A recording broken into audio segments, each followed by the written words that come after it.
اهلي دبي الاماراتي. تمشي كرة للشلهوب، شلهوب في الانتظار، انطلاق، كرة ممتازة، القحطاني كرة 1-0 يضرب ويسجل. انه الكاسر، انه حديث الناس، انه المتكلم بالقدم وبالرؤوس، يسجل الاهداف.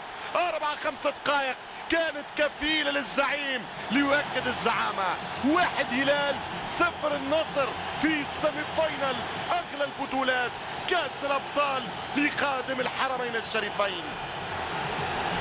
فرحة عشاق الهلال هنا في استاد فهد. هدف جميل جدا، هدف ملعوب، الباس والاسيست كان في العمق، يفلت وينفلت القناص، يضرب الكاسر ليسجل ويرتفع مرة أخرى شعار الزرق، شعار الزعيم الهلالي. شوف الكرة خطأ كبير، عبدو برناوي يوصل متأخر ويتقدم بكرة ولا أحلى، برازيلي في التمرير، البرازيلي جوليادور. 1 الهلال 0 نادي النصر. شوف الكرة والهدف، ضرب الكرة ممتاز، لعب ذكي برشا، ياسر القحطاني يعمل في خطوات البومبر. واثنين الحقيقة التاريخيين في الكرة السعودية. ضرب الكرة يبعد على عبدو برناوي، ما يوصلش القرني ويضرب ويسجل، يسدد في المرمى النصراوي. أولى الأهداف. شوف السرعة، شوف من الاول لكن اداره الهلال واعيه وذكيه برشا.